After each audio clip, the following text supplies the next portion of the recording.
नमस्कार, मी प्राध्यापक दैफळे सर.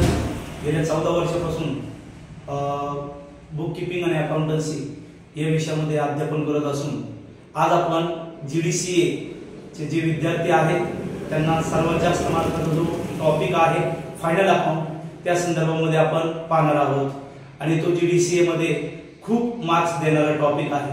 तर GDCA मध्ये जे काही आपण फायनल अकाउंट करतो, जे काही फायनल अकाउंट आपण बनवतो तर ते कोऑपरेटिव्ह सोसायटीचं बनवतो.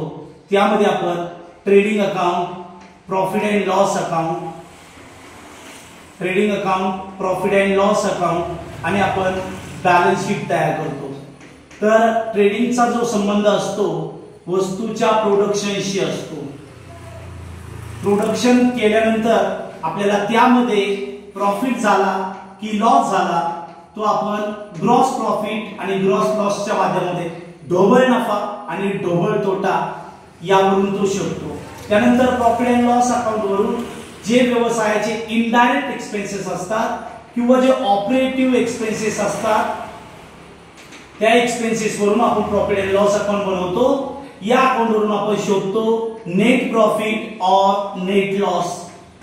हा जो नेट प्रॉफिट किंवा लॉस असतो हा फ्युचर मध्ये गव्हर्नमेंट टॅक्सेस भरण्यासाठी, GST भरण्यासाठी हा महत्त्वाचा असतो. त्यामुळे तो प्रॉफिट अँड लॉस अकाउंट वरून शोधला जातो आणि नंतर एक स्टेटमेंट आपण बनवतो. त्या स्टेटमेंटला बॅलन्स शीट असं म्हणतो. यामध्ये जेवढे आपले ऍसेट असतात तेवढ्याच लायबिलिटी याव्यात यासाठी आपण बॅलन्स शीट बनवतो.